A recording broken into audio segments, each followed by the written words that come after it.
அனைவருக்கும் அன்பான வணக்கம். இன்று உங்களுடன் நான் பகிர்ந்து கொள்ள இருப்பது வெஜ் பிரியர்களுக்கான சோயா மீட் கட்லட். உருளைக்கிழங்கு அவிய போட்டிருக்கிறேன், கொஞ்சம் உப்பு போட்டு, அதோட அங்கால கொஞ்சம் உப்பு போட்டு சோயா மீட்டையும் நல்லா கொதிக்கிற தண்ணியில் போட்டு மூடி வச்சுருக்கிறேன். இனி இப்போ உருளைக்கிழங்குக்கு தோலை நாங்கள் உரிச்செடுக்கணும். நடுவால் கீறிட்டு நசிச்சு விட்டால் ஈஸியாக தோலை விட்டு கிழங்கு வெளியில் தள்ளி வந்து விழுந்துடும். இப்போ சோயா மீட்டை இதை நாங்கள் ஒரு குளிர் தண்ணிக்குள்ளே போட்டு நல்லா பிசைஞ்சு கழுவி இறுக்கமாக பிழிஞ்சு ஒரு சொட்டு தண்ணியும் இல்லாமல் எடுக்க வேணும். 2-3 தரமாக நான் கிட்டத்தட்ட ஒரு 4 தரம் பிசைஞ்சு கழுவிருப்பேன். அப்போ தான் அந்த பச்சை மணம் மணக்காது சோயா மீட்டில். இப்போ இந்த உருளைக்கிழங்கையும் நல்லா களி மாதிரி மசிச்செடுக்காமல் நறுவதுருவெல்லாம் மசிச்செடுக்கணும். சோயா மீட்டையும் நறுவதுருவெல்லாம் கிரைண்டரில் போட்டு அடிச்சிடுங்க. அப்படி இல்லாட்டி கொஞ்சம் பிசைஞ்சு நல்லா பிசைஞ்சு கழுவ அதை வாங்கி தூசு துணியாக தூசு துணியாக அப்படி வந்துடும். இப்போ இன்றைக்கும் நான் உங்களுக்கு ஒரு குட்டி ஸ்டோரி. எனக்கு தெரிஞ்ச ஒரு அக்கா, நான் சந்தித்த ஒரு அக்கா, அவள் ஓடிப்போய் கல்யாணம் கட்டிட்டா. 2 குடும்பத்தில் சப்போர்ட்டும் இல்லை. அப்புறம் பார்த்தா அவளுக்கு வயிற்றில் பிள்ளையும் வந்துட்டுது. அப்போ இனி என்ன செய்கிறதுன்னு போட்டு மிஸ்டரை இருந்த நகையெல்லாம் அடகு வச்சு மிடில் ஈஸ்ட்டுக்கு என்ன போகிறா கணவனை. அதுக்கு பிறகு அவளுக்கு கடன் தொல்லை வேறு வந்துட்டுது. அப்போ இதை எப்படி சமாளிக்கிறேன்னு போட்டு அவள் என்ன செய்தா, ஆக்கள வீட்டு வேலி வழியை குறிஞ்சாக்கொடி தூதுவளி எல்லாம் நிற்கும், அந்த இலக்கறிகளை பறித்து அதோட இந்த முருங்கையில் ஆக்கள்கிட்ட கேட்டது கொஞ்சம் முருங்கையில் கொடுங்கணுண்டா அவங்க ஊரில் சும்மா விடுவாங்க. ஏண்டா ஒவ்வொருத்தர் வீட்லேயும் 4-5 முருங்கை மரம் நிற்கும், மரம் நிறைய இலைகள் இருக்கும். அவள் எல்லாத்தையும் ஒருத்தட்ட கேட்டு பிடுங்கி கொண்டு வந்து டவுன் மார்க்கெட்டில் வச்சு விற்கிறாள். அப்போ அங்கே வேலை நின்று களைச்சி விழுந்து வீட்டுக்கு போகிற சனங்கள் அவங்களுக்கு வசதியாக குறிஞ்சாலெல்லாம் மறிஞ்சி சொப்பின் பேக்கில் போட்டு கட்டி வைக்க அதுகளுக்கு சுகந்தானி வேண்டி கொண்டு போதல். அதில் நல்ல வியாபாரம் அவளுக்கு.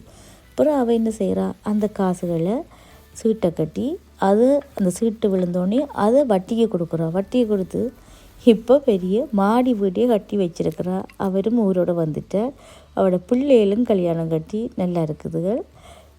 இது என்னத்துக்கு இது சொல்கிறேன்டா, வெறும் 0 இன்வெஸ்ட்மெண்ட்டில் அவள் தன் ஃபேமிலியை எப்படி ரன் பண்ணாவன்றது தான் உங்களுக்கு இந்த உதாரணத்துக்கு இந்த இதை சொல்கிறேன்.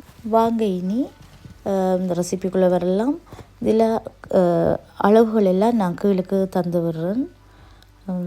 இந்த ரெசிபிக்கு நீங்கள் இந்த சோயா மீட் கட்லெட்டுக்கு சோயா சோஸ் இல்லாமல் இதை நீங்கள் செய்யவே வேணாம். Soya sauce, chilli sauce, tomato paste, இஞ்சி இவ்வளவும் இல்லாமல், அடுத்தது ரம்பல், பே லீஃப், கறி லீஃப் இதுகள் இல்லாமல் நீங்கள் இதை செய்யவே தேவையில்லை. இப்போ இந்த சோயா மீட் டெவலையும் உருளைக்கிழங்கையும் சேர்த்து மிக்ஸ் பண்ண போகிறோம். சோயா மீட்டோட ஈரம் வத்தும் வரைக்கும் நீங்கள் வச்சு அதை வரட்டி எடுக்க வேணும். இப்போ இங்கால தோய்ப்பெண் மாவு செய்வோம். இப்போ நீங்கள் நான்வெஜ் ஆக்கலன்னு சொன்னால் நீங்கள் முட்டையை அடித்து ஊற்றி செய்யலாம். வெஜ் ஆக்களுக்காக சிலர் வெஜ் ஆக்கள் முட்டை சாப்பிட்றாக்கலன்னா நீங்கள் இதுக்கு பதிலாக முட்டையை அடிச்சிடுங்க. தனியாக வெஜ் சாப்பிட்றாக்களுக்காகத்தான் நான் இது செய்கிறேன். இந்த தோய்ப்பெண் மாவுக்கு 1 கப் பச்சை கோதுமை மாவுக்கு 2 கப் தண்ணி, அதாவது எந்த கப்பால் மாவு எடுக்கிறீங்களோ அந்த கப்பால் 2 கப் தண்ணி, கொஞ்சம் உப்பு லைட்டாக போட்டுக்கொள்ளுங்க, கொஞ்சம் மிளகுத்தூள்.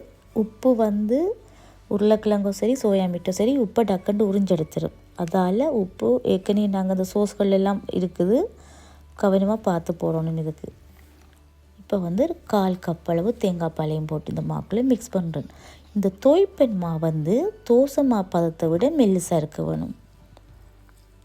இப்போ இந்த கலவையை நாங்கள் உருளைக்கிழங்கு சோயா மீட் கலவையை உருண்டைகளாக உருட்டி எடுக்க போகிறோம். இது உருட்டுறதால தான் இதுக்கு உருண்டை என்று பேர் வந்தது. சோயா மீட் போல்ஸ்ன்னு சொல்லுவோம் இங்கிலீஷில்.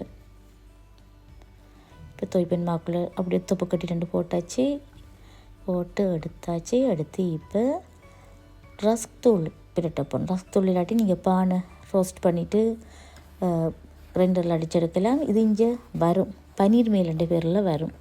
ஆனால் இந்த ரஸ்க் தூளோட ஒரு 5 மேசக்கரண்டி, அதாவது 1/2 கிலோ ரஸ்க் தூளுக்கு 5 மேசக்கரண்டி கடையில் வேணுன வறுத்த வெள்ளை அரிசிமா சேர்த்துருக்குறேன். அப்போ தான் கிறிஸ்பியாக இருக்கும். அதோட அப்படி போட்டு மிக்ஸ் பண்ணி செய்யக்குள்ள உங்களுக்கு இன்னொரு டபுள் கோட்டிங் தேவைப்படாது. நீங்கள் கடையில் வேண்டினம்மா தான் யூஸ் பண்ணுங்கள். வீட்டில் அடித்தம்மா வேண்டாம் யூஸ் பண்ணாதங்க. கார்ன்ஃப்ளவருமா யூஸ் பண்ணிக்கொள்ளுங்க.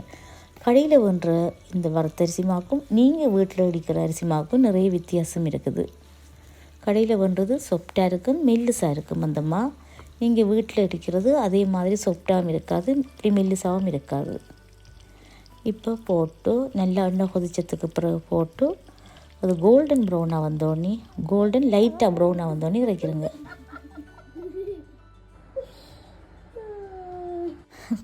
மம்மி குட்டி மம்மி தானே, அதான் ஸ்டூவில் போட்டு வரி நிற்கிறேன். இதெல்லாம் இன்றைக்கி இப்போ வீடியோ எடுக்கிறேன் பண்ணோ. இப்போ சோயா மீட் கட்லெட் ரெடி. 50 கட்லெட்டுக்கான அளவு உங்களுக்கு இதில் போட்டிருக்கிறேன். மீண்டும் ஒரு காணொளியோடு சந்திக்கும் வரை நன்றியுடன் தீபா.